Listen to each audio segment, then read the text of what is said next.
എല്ലാവർക്കും നമസ്കാരം. ഞാൻ സരിത മഹേശ്വരൻ. ഇന്ന് ശ്രീമദ് വാൽമീകി രാമായണത്തിലെ ബാലകാണ്ഡത്തിലെ 10ാമത്തെ സർഗത്തിലെ 7 മുതൽ 12 വരെയുള്ള ശ്ലോകങ്ങളാണ് നമ്മൾ പഠിക്കാൻ പോണത്. കഴിഞ്ഞ ദിവസം പറഞ്ഞു നിർത്തിയത് സുമന്ത്രര് ഋഷ്യശൃംഖനെ ലോമപാദൻ്റെ കൊട്ടാരത്തിലേക്ക് കൊണ്ടുവന്ന കഥ പറഞ്ഞുകൊണ്ടിരിക്കുകയാണ്. അതിന് നേതൃത്വം കൊടുത്തതൊരു പുരോഹിതനായിരുന്നു. ലോമപാദൻ്റെ പുരോഹിതൻ പറയാണ്, ഗണികാ സ്ത്രീകളെ ഉപയോഗിച്ചുകൊണ്ട് ഋഷ്യശൃംഖനെ കൊട്ടാരത്തിലേക്ക് കൊണ്ടുവരാമെന്ന്. രാജാവ് അത് സമ്മതിച്ചു. അതിന് പുറപ്പെടുകയാണ് ചെയ്യുന്നത്. നമുക്ക് 7ാമത്തെ ശ്ലോകം നോക്കാം. വാരമുഖ്യാസ്തു തശ്രുത്വാ വനം പ്രവിവിശുർമഹത് ആശ്രമസ്യാവിദൂരേസ്മിൻ യത്നം കുർവന്തി ദർശനേ. പുരോഹിതനാണല്ലോ ഇവരെ പറഞ്ഞയച്ചത്. അതായത് കുറേ ഗണികമാരുണ്ട്, ഒരു കുറച്ച് ആൾക്കാരെ കൂടിയിട്ട്, ഒറ്റയ്ക്കൊന്നുമല്ല, കുറേ ഗണികമാർ, കുറച്ച് പുരുഷന്മാരൊക്കെ സഹായത്തിന് പോകണുണ്ടാവും. അവരെല്ലാവരും കൂടിയിട്ട് പോണതായിട്ടാണ് പറയണത്. അതാണ് വാരമുഖ്യാസ്തു തശ്രുത്വ വനം പ്രവിവിശുർ മഹത് തത് ശ്രുത്വ. പുരോഹിതൻ പറഞ്ഞ വാക്കുകൾ, അതായത് രാജാവിൻ്റെ വാക്കുകൾ കേട്ടിട്ട് വാരമുഖ്യന്മാർ, അതായത് ഗണികമാർ, അവരുടെ ബന്ധപ്പെട്ട മറ്റാൾക്കാരെല്ലാവരും കൂടിയിട്ട്, കുറച്ച് പേര് കൂടിയിട്ട് കാട്ടിലേക്ക് പുറപ്പെട്ടു. അതാണ് മഹത് വനം പ്രവിവിശു. മഹത്തായിട്ടുള്ള കാട്ടിലേക്ക്, ഭയങ്കരമായിട്ടുള്ള കാട്ടിലേക്ക്, അതായത് വേറെ ആർക്കും പ്രവേശനം പോലും പറ്റാത്തതായ, അതായത് അവിടേക്ക് ആരും പോവാറ് തന്നെ ഇല്ല. പലതരത്തിലുള്ള പേടികളുണ്ട്. വിഭാണ്ഡകനെയുണ്ട് പേടി, കാടിനെ പേടിച്ചിട്ട്, മൃഗങ്ങളെ പേടിച്ചിട്ട് ഒന്നും പോവാറില്ലാത്തതായ വനത്തിലേക്ക് കുറേ ഗണികമാരും അവരുടെ കൂട്ടാളികളും കൂടിയിട്ട് പ്രവേശിച്ചു. എന്നിട്ടോ ആശ്രമസ്യ അവിദൂരേസ്മിൻ യത്നം കുർവന്തി ദർശനേ. അവർ വിഭാണ്ഡകൻ്റെ ആശ്രമമൊക്കെ കണ്ടുപിടിച്ചു. ആശ്രമസ്യ അവിദൂരെ, അസ്മിൻ ആശ്രമസ്യ അവിദൂരെ, അതായത് ഈ കാട്ടിൽ വിഭാണ്ഡകൻ്റെയും ഋഷ്യശൃംഖൻ്റെയും ആശ്രമത്തിൽ നിന്ന് അധികം ദൂരെയല്ലാതെ അവർ മറഞ്ഞു താമസിക്കുകയാണ്. യത്നം കുർവന്തി ദർശനെ, ഈ ഋഷ്യശൃംഖനെ കാണാൻ പറ്റുമോ എന്ന് വിചാരിച്ചിട്ട് അവരെല്ലാവരും കൂടിയിട്ട് യത്നം, അതായത് പ്രയത്നിച്ചു. ഈ ഭാഗത്തേക്ക് എപ്പോഴെങ്കിലും ഋഷ്യശൃംഖനെ ഈ ഭാഗത്തേക്ക് വരുമ്പോൾ കാണാൻ പറ്റും എന്നുള്ള വിചാരത്തോടു കൂടിയിട്ട് അവർ വിഭാണ്ഡകൻ്റെ ആശ്രമത്തിൽ നിന്നും അധികം ദൂരെയല്ലാതെ ഒരു ദിക്കിൽ ഒളിച്ച് വിഭാണ്ഡകൻ കാണാതെ ഋഷ്യശൃംഖനെ കാണാൻ പറ്റുമോ എന്നാലോചിച്ചു കൊണ്ട് അവിടെ വസിച്ചു എന്നാണ് പറയണത്. എപ്പോഴെങ്കിലും കാണാൻ പറ്റുമോ എന്നുള്ള കാര്യത്തിൽ അവർ ഉത്സാഹിക്കുകയും ചെയ്തു. ഇനി അടുത്ത ശ്ലോകത്തിൽ ഋഷിപുത്രനെ പറ്റിയിട്ട് പറയാണ്. 8ാമത്തെ ശ്ലോകം നോക്കൂ.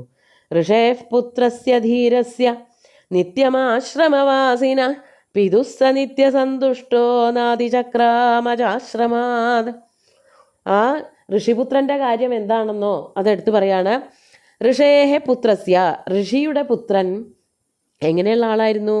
ധീരസ്യ നിത്യം ആശ്രമവാസിന പിതു സ നിത്യസന്തുഷ്ടോ ന അതിചക്രാമ ച ആശ്രമാത്. പിതു ആശ്രമാത്. ഋഷേഹ പുത്ര, ഋഷിയുടെ പുത്രൻ, ആ പുത്രൻ്റെ വിചാരം അല്ലെങ്കിൽ മനസ്സ് എന്ന് പറഞ്ഞാൽ വളരെ ധീരമായിരുന്നു. അതായത് ഒരു ചാഞ്ചല്യങ്ങളും ഉണ്ടായിരുന്നില്ല. ചാഞ്ചല്യങ്ങളും ഉണ്ടാകാത്തതിന് കാരണം എന്താണ്? അവിടെ പ്രത്യേകിച്ച് മനസ്സ് ചഞ്ചലമാക്കാനുള്ള ഒരു വിഷയം ഉണ്ടായിരുന്നില്ല. എന്നും കാണുന്ന കാട് മാത്രമേ ഉണ്ടായിരുന്നുള്ളൂ. കാട്ടിലെ മൃഗങ്ങളുണ്ടാവും, അതല്ലാതെ അച്ഛനും ഉണ്ട്, അല്ലാതെ വേറെ ആരുമില്ല. അതുകൊണ്ടാണ് ധീരൻ എന്ന് അവിടെ വിശേഷിപ്പിച്ചത്. സദാസമയവും ആശ്രമത്തിൽ വസിക്കുന്നവനായ ഋഷിപുത്രനായിട്ടുള്ള ആ ഋഷ്യശൃംഖന് പിതു ആശ്രമാത്, പിതാവിൻ്റെ ആശ്രമത്തിൽ നിന്നും പുറത്തേക്കൊരു പോക്കേ ഉണ്ടായിരുന്നില്ല. അതുകൊണ്ട് തന്നെ ന അതിചക്രാമ, അച്ഛൻ്റെ ആശ്രമത്തെ വിട്ടിട്ട് വേറെ എവിടേക്കും പോയിരുന്നില്ല. അല്ലെങ്കിൽ അച്ഛൻ്റെ ആശ്രമം അല്ലാതെ അയാൾക്ക് മറ്റൊരു ലോകം ഉണ്ടായിരുന്നില്ല. അതുമാത്രമല്ല സഹ നിത്യസന്തുഷ്ടച്ച ആസീത്. ആ ഒരു വിഷയത്തിൽ, അതായത് ഈ ഒരു ആശ്രമത്തിൽ വസിക്കുമ്പോൾ ഋഷ്യശൃംഖന് നല്ല സന്തോഷം മാത്രമേ ഉണ്ടായിരുന്നുള്ളൂ. വേറെ ഒരു ചിന്ത ഉണ്ടായിരുന്നില്ല. വളരെ സന്തുഷ്ടനായിരുന്നു, നിത്യസന്തുഷ്ടനായിരുന്നു. ആ ആശ്രമത്തിൽ നിന്ന് പുറത്തേക്ക് പോകാത്ത, ഈ നഗരത്തിൽ പോയിട്ടില്ല, നഗരമെന്നല്ല കാടിന് പുറത്തുള്ളൊരു സ്ഥലം പോലും കണ്ടിട്ടില്ല. ജനിച്ചത് മുതൽ ഈ കാട്ടിൽ തന്നെയാണ്. ആ കാട്ടിൽ തന്നെ, ആ ആശ്രമത്തിൽ തന്നെ അച്ഛൻ്റെ ആജ്ഞകൾക്ക് അധീനനായി നിന്നുകൊണ്ട് സമാധാനപ്രിയനായി കഴിയായിരുന്നു ഋഷ്യശൃംഖൻ. ആ ഋഷ്യശൃംഖനെ കാണാനായിട്ടാണല്ലോ ഇപ്പോൾ ഈ വാരമുഖ്യന്മാരൊക്കെ വന്നിരിക്കുന്നത്. അദ്ദേഹം പിതൃവാത്സല്യത്തിൽ വളരെ തുഷ്ടനായിരുന്നു, സന്തുഷ്ടനായിരുന്നു. പ്രത്യേകിച്ച് വേറൊന്നും വേണമെന്ന് ഇതുവരെയും തോന്നിയിരുന്നില്ല. അങ്ങനെയുള്ള ഋഷ്യശൃംഖൻ അദ്ദേഹം എങ്ങനെയായിരുന്നു? അതാണ് അടുത്ത ശ്ലോകത്തിൽ ഒന്നുകൂടി എടുത്തു പറയാണ്. നതേന ജന്മപ്രഭൃതി ദൃഷ്ടപൂർവം തപസ്വിന സ്ത്രീ വാ പുമാൻ വാ യച്ഛാന്യത് സത്വം നഗരരാഷ്ട്രജം. ആ ഋഷ്യശൃംഖനാൽ തേന തപസ്വിന, ആ തപസ്വിയായിട്ടുള്ള ഋഷ്യശൃംഖനാൽ, തപസ്സല്ലാതെ വേറെ ഒന്നും അദ്ദേഹത്തിൻ്റെ മനസ്സിലില്ല. അങ്ങനെയുള്ള തപസ്വിയായിട്ടുള്ള ആ ഋഷ്യശൃംഖനാൽ ജന്മപ്രഭൃതി ന ദൃഷ്ടപൂർവം, എന്ത് കണ്ടിട്ടില്ല? ജന്മപ്രഭൃതി, ജനിച്ചത് മുതൽ ഇങ്ങോട്ട് ആരെയും കണ്ടിട്ടില്ല. ആരെയൊക്കെ? സ്ത്രീ വാ പുമാൻ വാ യച്ച അന്യത് സത്വം നഗരരാഷ്ട്രജം ന ദൃഷ്ടപൂർവം. സ്ത്രീകളെ കണ്ടിട്ടില്ല, സ്ത്രീകളെന്നൊന്നും പറയണ്ട, പുരുഷനെ വേറെ ആരെയും കണ്ടിട്ടില്ല. മാത്രമല്ല മറ്റൊരു ജീവികളെയും വിശേഷപ്പെട്ട ഒരു ജീവിയായിട്ട് കണക്കിയിട്ടില്ല. അതുമാത്രമല്ല നഗരം എന്താണ്, രാഷ്ട്രം എന്താണ്, അല്ലെങ്കിൽ നഗരത്തിലും രാഷ്ട്രത്തിലും ഒക്കെ ജീവിക്കുന്നവരായിട്ടുള്ള മറ്റു മനുഷ്യരെങ്ങനെയാണ്, ഇതൊന്നും അറിയാത്ത, ഒട്ടും സാമൂഹിക ജീവിയല്ലാത്ത ഒരു മനുഷ്യനായിരുന്നു ഋഷ്യശൃംഖൻ. അപ്പോൾ സ്ത്രീയെ കണ്ടിട്ടില്ല എന്നല്ല, പുരുഷനെ ഇല്ല, മറ്റൊന്നിനെയും പ്രത്യേകിച്ച് തിരിച്ചറിയാത്ത ഒരു പാവം ഋഷികുമാരനായിരുന്നു ഋഷ്യശൃംഖൻ. അപ്പോൾ കാടല്ലാതെ, ആ ആശ്രമമല്ലാതെ, അച്ഛനല്ലാതെ ഋഷ്യശൃംഖന് വേറെ ഒന്നും ലോകത്തിൽ ഉണ്ടായിരുന്നില്ല. അപ്പോൾ സ്ത്രീകളെ ഒന്നും എന്താണെന്ന് തന്നെ അറിയില്ലല്ലോ. അതുകൊണ്ടാണ് സ്ത്രീകളെ വെച്ചുകൊണ്ട് ഋഷ്യശൃംഖനെ വീഴ്ത്താം എന്ന് പുരോഹിതന് മനസ്സിലായത്. ഒന്നും അറിയാത്ത ഋഷ്യശൃംഖൻ ഈ ഇവരുടെ കൂടെ എങ്ങനെയാണ് വരണത് എന്നുള്ളതിനെ പറ്റിയിട്ട് പറയാൻ തുടങ്ങുകയാണ്. 10ാമത്തെ ശ്ലോകം നോക്കൂ. തതഃ കദാചിത്തം ദേശം ആജഗാമയദൃച്ഛയാ വിഭാണ്ഡകസുതസ്തത്ര താശ്ചാപശ്യദ്വരാംഗന. തതഃ കദാചിത്, ഈ വാരമുഖ്യന്മാർ, അതായത് ഗണികാ സ്ത്രീകൾ, പുരുഷന്മാരും കുറച്ച് പേരൊക്കെ ഉണ്ടാവും, അവരെല്ലാവരും മറഞ്ഞ് ജീവിക്കുകയാണെന്ന് പറഞ്ഞല്ലോ. അവർ താമസിച്ചിരുന്നത് വിഭാണ്ഡകൻ്റെ ആശ്രമത്തിൽ നിന്ന് വലിയ ദൂരത്തൊന്നുമല്ല. അവിടേക്ക് ആ കാട്ടിലൊക്കെ ഇങ്ങനെ സഞ്ചരിക്കുന്ന ശീലം ഉണ്ടാവുമല്ലോ. അവിടേക്ക് ഒരിക്കൽ തം ദേശം യദൃച്ഛയാ വിഭാണ്ഡക സുത ആജഗാമ, ആ ദേശത്തേക്ക്, ഈ വരാംഗനമാർ താമസിക്കുന്നതായ ദേശത്തേക്ക് യദൃച്ഛയാ, പ്രത്യേകിച്ചൊരു ലക്ഷ്യവുമില്ലാതെ ആ ഋഷ്യശൃംഖൻ വന്നു. അതായത് ഇവരവിടെ ഉണ്ടെന്ന് അറിഞ്ഞിട്ടോ ഒന്നുമല്ല, വെറുതെ കാട്ടിൽ കൂടെ നടക്കുന്നതിൻ്റെ ഇടയ്ക്ക് ഈ ഋഷ്യശൃംഖൻ വാരാംഗനമാർ അഥവാ ഗണിക സ്ത്രീകൾ താമസിക്കുന്ന പ്രദേശത്തേക്ക് വന്നു. മാത്രമല്ല തത്ര താഹ വരാംഗനാഹ അപശ്യത് ച, അവിടെ താമസിക്കുന്ന വരാംഗനമാരെ കാണുകയും ചെയ്തു. അതായത് സ്വന്തം ആശ്രമത്തിൽ നിന്ന് വെറുതെ യദൃച്ഛയായി ഇറങ്ങി നടന്നതായിരുന്നു ഋഷ്യശൃംഖൻ. നടക്കുന്നതിൻ്റെ ഇടയ്ക്ക് ഈ ഗണികമാർ താമസിക്കുന്നതായ പ്രദേശത്തേക്ക്, കാടിൻ്റെ സമീപത്ത്, ഇദ്ദേഹത്തിൻ്റെ ആശ്രമത്തിൻ്റെ സമീപത്തുള്ള ആ പ്രദേശത്തേക്ക് വരികയും അവർ വരാംഗനമാരാണ്, സ്ത്രീകളാണ് അധികവും, അവരെ അവിടെ വെച്ച് കാണുകയും ചെയ്തു. അവരെ കണ്ടപ്പോൾ എന്താ ഉണ്ടായത് എന്നുള്ളതാണ് 11ാമത്തെ ശ്ലോകത്തിൽ പറയണത്. താശ്ചിത്രവേഷാഃ പ്രമദാ ഗായന്ത്യോ മധുരസ്വരം ഋഷിപുത്രമുപാഗമ്യ സർവവചനമബ്രുവൻ.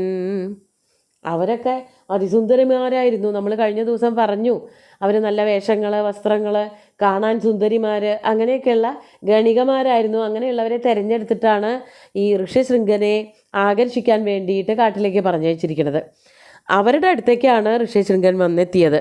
അപ്പോൾ താഹ ചിത്രവേഷാഹ, മനോഹരമായിട്ടുള്ള വേഷങ്ങൾ ധരിച്ചിട്ടുള്ളവരും, പ്രമദാഹ സുന്ദരിമാരും, മധുരസ്വരം ഗായന്ത്യ, നല്ല ഭംഗിയായിട്ട് പാട്ട് പാടുന്നവരുമായിട്ടുള്ള ഈ പ്രമദകൾ, സ്ത്രീകൾ. ഈ പാട്ടെന്താണ് എന്ന് പോലും ഒന്നും ഋഷ്യശൃംഖൻ കേട്ടിട്ടേ ഇല്ല. ആകെ വേദമന്ത്രങ്ങൾ മാത്രമേ കേട്ടിട്ടുള്ളൂ. അത് അച്ഛൻ ചൊല്ലണത് മകൻ ഏറ്റു ചൊല്ലുന്നു, അത്ര മാത്രമേ കേട്ടിട്ടുള്ളൂ. അങ്ങനെയൊന്നും അല്ലാത്ത വേറെ ഒരു തരം പാട്ടാണ് ഈ പെൺകുട്ടികൾ പാടിയത്. അതാണ് മധുരമായിട്ടുള്ള ഗാനം. ആ പാട്ട് കേട്ടുകൊണ്ട് ഋഷ്യശൃംഖൻ ഇവിടേക്ക്, അവരുടെ അടുത്തേക്ക് വന്നിട്ട് ഋഷിപുത്രം ഉപാഗമ്യ, അപ്പോൾ അവരുടെ അടുത്തേക്ക് വന്നു എന്ന് കണ്ടപ്പോൾ ഈ സ്ത്രീകളെല്ലാവരും കൂടിയിട്ട്, ഈ വാരമുഖ്യകൾ, അതായത് ഗണികാ സ്ത്രീകളെല്ലാവരും കൂടിയിട്ട് ഋഷ്യശൃംഖൻ്റെ സമീപത്തേക്കും ചെന്നു. ഋഷിപുത്രം ഉപാഗമ്യ സർവാഹ വചനമബ്രുവൻ. ഈ പെൺകുട്ടികളൊക്കെ കൂടിയിട്ട് ആ ഋഷ്യശൃംഖനോട്, ആ ഋഷ്യശൃംഖൻ്റെ ചുറ്റും ചെന്ന് നിന്നിട്ട് ഇപ്രകാരം പറഞ്ഞു. എന്താണ് പറഞ്ഞത്? അതാണ് അടുത്ത ചോദ്യം. കസ്ത്വം കിം വർത്തസേ ബ്രഹ്മൻ ജ്ഞാതുമിച്ഛാമഹേ വയം ഏകസ്ത്വം വിജനേ ദൂരേ വനേ ചരസി ശംസന. ഇവരുടെ ചോദ്യം ഇതായിരുന്നു. ഒന്നും അറിയാത്ത പോലെ അവർ ചോദിക്കുകയാണ്. കസ്ത്വം ബ്രഹ്മൻ, അല്ലയോ ബ്രാഹ്മണകുമാര, ബ്രഹ്മജ്ഞാനിയായിട്ടുള്ള കുമാര, കഹത്വം, അങ്ങ് ആരാണ് എന്ന് ഈ പെൺകുട്ടികളെ ചോദിക്കുകയാണ് ഒന്നും അറിയാത്ത പോലെ. പാവം ഋഷികുമാരൻ ശരിക്കും ഒന്നും അറിയില്ല. പക്ഷെ ഇവർ മഹാമിടുക്കത്തികളാണ്. ഈ ഋഷികുമാരനെ വീഴ്ത്താൻ വേണ്ടി വന്നിട്ടുള്ളവരാണല്ലോ. അപ്പോൾ അവരൊന്നും അറിയാത്ത പോലെ ചോദിക്കുകയാണ്. കഹത്വം കിം വർത്തസേ, എന്താ ഇവിടെ ചെയ്യണത്? ഈ കാട്ടിൽ എന്താ ചെയ്യണത്? ആരാണ് അങ്ങ്? ഞാതും ഇച്ഛാമഹേ വയം, ഞങ്ങൾക്കതൊക്കെ ഒന്ന് അറിഞ്ഞാൽ കൊള്ളാമെന്നുണ്ട്. നിങ്ങൾ ഈ ഒറ്റയ്ക്ക് അങ്ങ് ആരാണ്? എന്താണ് ഒറ്റയ്ക്ക് ഇവിടെ കാട്ടിൽ ചെയ്തുകൊണ്ടിരിക്കുന്നത്? ഏകസ്ത്വം വിജനേ ദൂരേ വനേ ചരസി ശംസന. അങ്ങ് ഒറ്റയ്ക്ക്, ഏകസ്ത്വം, അങ്ങ് ഒറ്റയ്ക്ക് ഈ വിദൂരമായിട്ടുള്ള ആരുമില്ലാത്തതായ ഈ കാട്ടിൽ, വിജനേ, ജനങ്ങളാരുമില്ലാത്തതായ, ദൂരെ, ഈ നഗരത്തിൽ നിന്നൊക്കെ വളരെ ദൂരെ, അല്ലെങ്കിൽ കാട്ടിൽ തന്നെ ഉൾവനത്തിൽ, ചരസി, എന്താണ് സഞ്ചരിച്ചു കൊണ്ടിരിക്കുന്നത്? അതൊക്കെ ഒന്ന് ഞങ്ങളോട് പറയൂ. ശംസന, ശംസന എന്ന് പറഞ്ഞാൽ ഞങ്ങളോട് എന്താണെന്ന് പറയൂ. ഈ കാട്ടിൽ എന്താണ് ഇങ്ങനെ ഒറ്റയ്ക്ക് നടക്കുന്നത്? അങ്ങ് ആരാണ്? എന്താ ഇത്ര ദൂരെയൊക്കെ താമസിക്കുന്നത്? എന്താണ് ഈ ഉൾവനത്തിൽ അങ്ങക്ക് പരിപാടി എന്ന് ഇവരെല്ലാവരും കൂടി ആ ബ്രാഹ്മണകുമാരനെ ചുറ്റും നിന്നുകൊണ്ട് ചോദിച്ചു. അപ്പോൾ അത്രയും കാലമായിട്ട് ഇങ്ങനെ ഒരു കൂട്ടരെ കണ്ടിട്ടേ ഇല്ലാത്ത ആ ബ്രാഹ്മണകുമാരൻ, ആ ഋഷ്യശൃംഗൻ പരിഭ്രമിച്ചു. എന്തൊക്കെയാണ് പറയണത് എന്നുള്ളത് അടുത്ത ദിവസം നോക്കാം. ഇന്നത്തെ ശ്ലോകങ്ങൾ ഒന്നുകൂടി ചൊല്ലി നോക്കാം.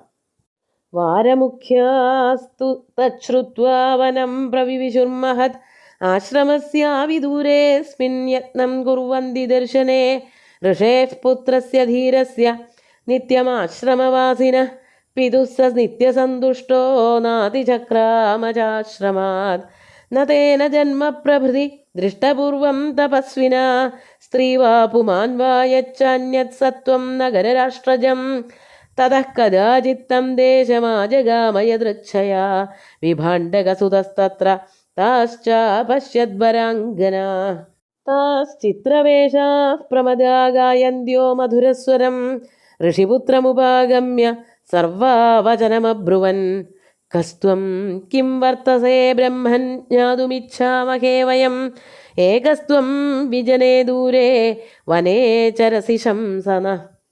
ഇവരുടെ ചോദ്യമൊക്കെ കേട്ടിട്ട് പരിഭ്രമിച്ചിട്ട്, അല്ലെങ്കിൽ ആകെപ്പാടെ ഇതൊക്കെ ആരൊക്കെയാണ് എന്ന് മനസ്സിലാവാത്ത ഋഷ്യശൃംഗൻ്റെ അവസ്ഥകളൊക്കെ അടുത്ത ദിവസം കാണാം. സുന്ദരമായിട്ടുള്ള ശ്ലോകങ്ങൾ ഭഗവാൻ ശ്രീരാമചന്ദ്രൻ്റെ കാൽക്കൽ അർപ്പിച്ചുകൊണ്ട്, ഗുരുവായൂരപ്പനെ സാഷ്ടാംഗം നമസ്കരിച്ചുകൊണ്ട് എല്ലാവർക്കും ശുഭദിനം നേർന്ന് നിർത്തട്ടെ. നന്ദി.